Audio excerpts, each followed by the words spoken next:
मेरे साथ बम बांधने जाके मैं फट जाता हूँ LOC में। आप कश्मीर की बात करते हैं, हम आपको दिल्ली से आगे ले जाएंगे, लेकिन आपको थोड़ी सी हार्ड लाइन पे आना होगा। भारत में, असम में, उत्तर प्रदेश में मुजाहरे हो रहे हैं, जो मुसलमानों की रुकनीत ख़त्म की गई है। भारत में हर जगह कर्फ्यू लग चुका है, इसके बारे में क्या कहते हैं?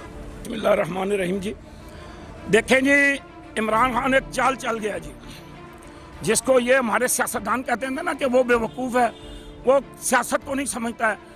हमारा जनरल बाजवा, हमारी आर्मी, पूरी आर्मी जी, पूरी फौज, ISI ने कैसी चाल चली है। अब मैं आपको बताऊंगा कि हम खाली कश्मीर नहीं लेंगे, हम दिल्ली भी लेंगे और दिल्ली पे परचम भी पाकिस्तान का लहराएंगे, इसलिए कि अब उनके टुकड़े होने वाले हैं, वो आपस में लड़ेंगे, आपस में मरेंगे।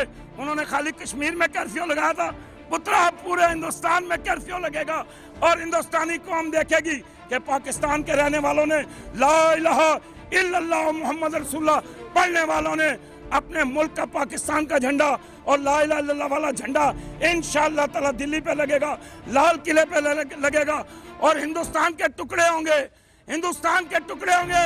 मैं अपनी आंखों से देखूंगा, मेरे बच्चे देखेंगे, आप लोग देखेंगे, ये अवाम देखेगी, ये कौम देखेगी।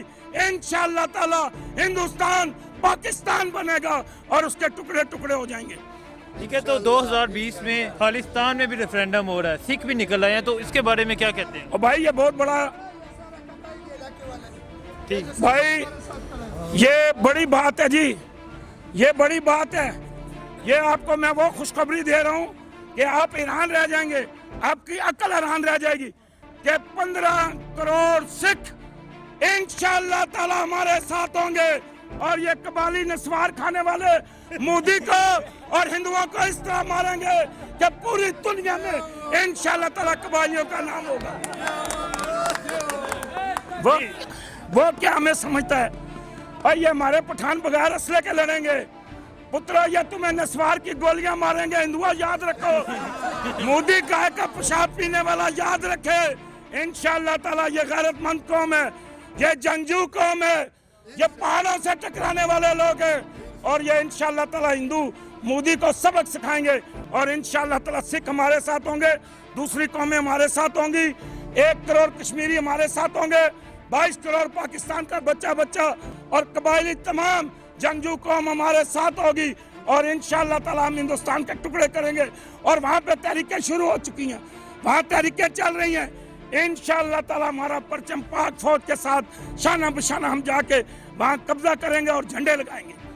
देखें, जब ये नरेंद्र मोदी पहली दफ़ा इंडिया के प्राइम मिनिस्टर बने गए थे, तब इंडियंस ने तो कहा था कि बड़े पैट्रियाटिक हिंदू हैं, हिंदुत्व की पॉलिसी पे वो काम कर रहे हैं।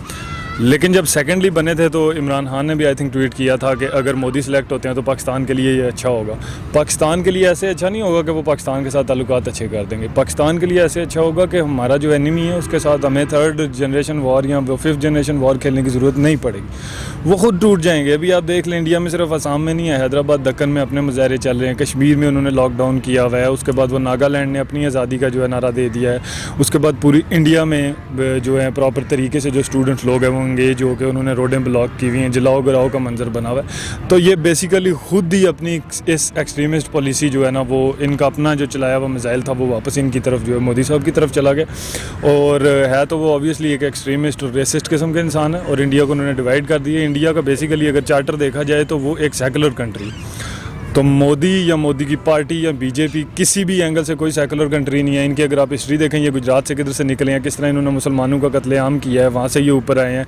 हिंदू जितने भी अनपढ़ लोग थे उनको इन्होंने प्रॉपर तरीके से एक संगठन जिसको वो कहते हैं, मतलब उन्होंने ग्रुप्स बना दिए, डिफरेंट सेगमेंटेशन की ग्रुप्स की कि आप गौ रक्षक हो, आप फलां रक्षक हो, आप सिर्फ मारने वाले हो। तो इस तरह उन्होंने एक मतलब तरीक़ाकार से प्रॉपर तरीके से अपनी एक्सट्रीमिस्ट जो उनकी आइडियालॉजी थी इसको इंडिया में इम्प्लीमेंट किया और उसी का नुकसान आज उनको खुद भुगतना पड़ रहा है। कितने ज़्यादा मुसलमानों से ज़्यादा तो इंडियंस उनके खिलाफ एहतजाज कर रहे हैं कि हम इस बंदे को नहीं मानते। ख़ासतौर पे अभी जो उन्होंने कैब दिया है, जो सिटीज़न की जो उन्होंने बिल पेश किया है कि बाहर से जो लोग आ रहे हैं, जैसे असम में उन्होंने कहा कि 5 लाख बंदे बाहर से आए हुए हैं, जिनमें कुछ लोग हिंदू भी हैं, मुसलमान भी हैं। तो जो लोग हिंदू या किसी और मज़हब से ताल्लुक़ रखते हैं उनको हम नेशनैलिटी दे देंगे, लेकिन जो मुसलमान हैं उनको हम नेशनैलिटी नहीं से दे सकते।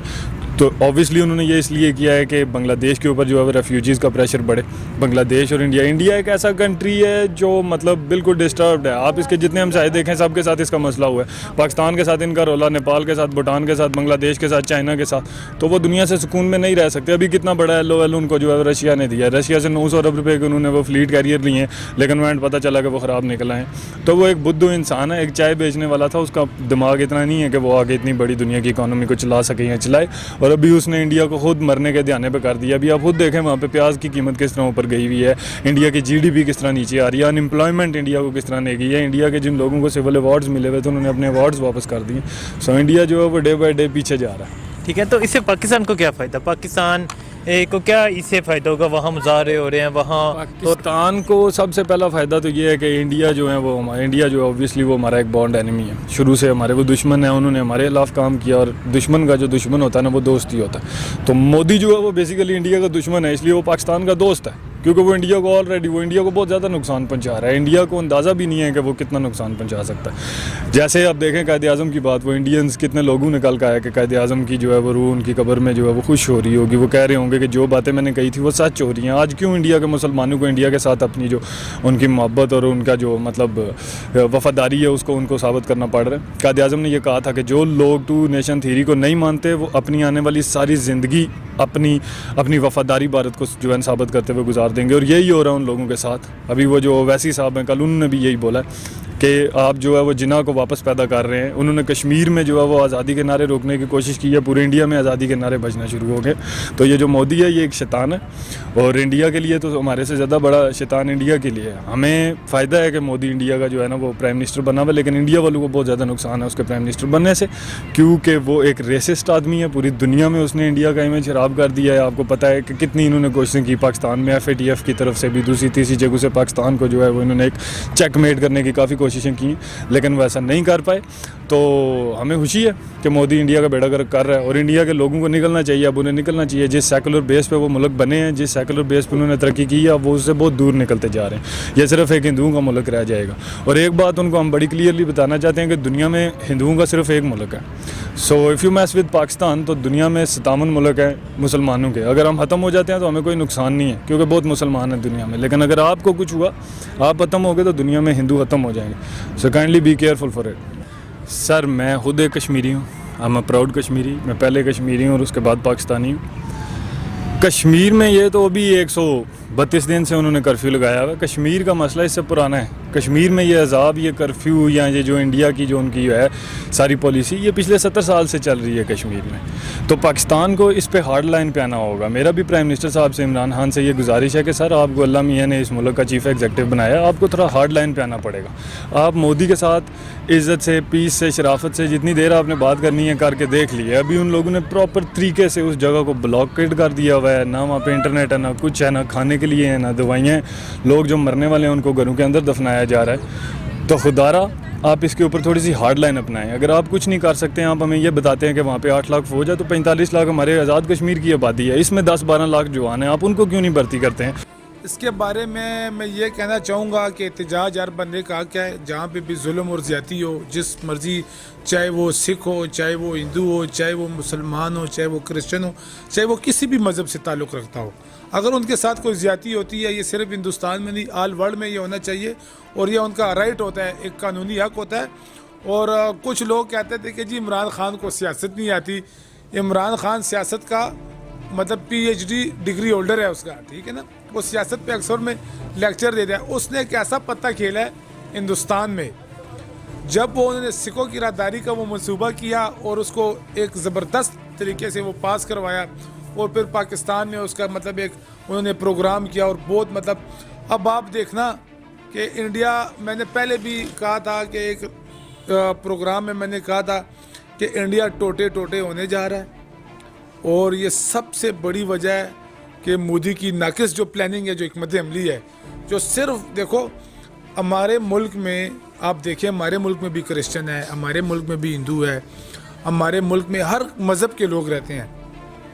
कोई साबित कर दे हमारे मुल्क में कि किसी भी मज़हब के साथ या किसी भी मज़हब के किसी रुकन के साथ या उनके को जो मुक़द्दस इबादत गाहें हैं उनके साथ अगर कोई मतलब कोई भी मतलब कोई उनको नुकसान पहुंचाया गया है या उनके साथ जुल्म ज़्यादती हुई है तो हमें दिखाएं। हमारा चैलेंज है, पूरी दुनिया को हमारा चैलेंज है, ठीक है ना। तो ये इन्होंने मतलब एक हिंदूरिज़म बस यही इन्होंने एक मतलब ये जो मोदी की जो ज़िद है और जो गंदी ज़िद है, ठीक है, हम हिंदू मज़हब के ख़िलाफ़ नहीं हैं, हम मोदी के सोच के ख़िलाफ़ हैं। और उसने जो किया, देखो उसने आखिरी पता खेला और अभी हम इमरान खान ने हमारा पहला पता खेला है। अभी आगे देखे होता क्या इनके साथ। 2020 में जो सिख बरादरी है उनका रेफरेंडम होने जा रहा है और वो एक अलहदा मुल्क का डिमांड करेंगे, उत्तर प्रदेश और असम। ये इंशाल्लाह ताला ये मेरी बात याद रखे, हम नहीं खुश हो रहे हैं कि मतलब उनके मुल्क में और मुल्क बने, ठीक है, लेकिन इनके अपनी कारकर्दगी की वजह से, अपने ज़ीरो रिज़ल्ट की वजह से इसके मुल्क में कई मुल्क बनने जा रहे हैं और इंडिया टोटे टोटे होने जा रहा है और उसका गुरूर खाक में मिलने जा रहा है। इंशाल्लाह ताला ये बहुत जल्द हम और आप सब मिल के देखेंगे। मेरे साथ बम बांधने जाके मैं फट जाता हूँ LOC में। आप कश्मीर की बात करते हैं, हम आपको दिल्ली से आगे ले जाएंगे, लेकिन आपको थोड़ी सी हार्ड लाइन पे आना होगा। जनरल बाजवा साहब को भी मैं यही कहना चाहता हूँ कि 1965 में भी यही हुआ था। जिब्राल्टर आपको भी याद होगा, तो वो जिब्राल्टर जो है उसको आपको दोबारा करना पड़ेगा। वो पाकिस्तान के लिए इतना ही इंपॉर्टेंट है जितना पहले था। अगर इंडिया कश्मीर पे होल्ड ऑन कर जाता है तो आप देख लें आपके दरियाओं की क्या सूरत हाल हो जाएगी। ये वाटर डिप्लोमेसी ही आपको सीधा नहीं होने देगी। तो कश्मीर के लिए आपको काइंडली हार्ड लाइन पे आना होगा, सीरियस होना पड़ेगा होगा और इंडिया के साथ आपको उसी की ज़ुबान में बात करनी होगी जिसमें वो आपसे करता है। जी, इसके बारे में ये बात खैर पूरी उम्मत मुस्लिमा के लिए एक तशवीशनाक बात है, लेकिन जमीयत उलमा इस्लाम हिंद से अब पूछना चाहती है, दुनिया भर की जो मुस्लिम कम्युनिटी है ये जमीयत उलमा इस्लाम हिंद से पूछती है, उनके उलमा से पूछती है कि जब आपके बयान आते थे तो आप कहते थे अगर भारत और पाकिस्तान की जंग हुई तो हम जहाद करेंगे पाकिस्तान के ख़िलाफ़ और हम लड़ के शहीद होंगे। उनको ये शहादत की हम मुबारकबाद ही देना चाहेंगे, हम कुछ नहीं कर सकते उनके खिलाफ।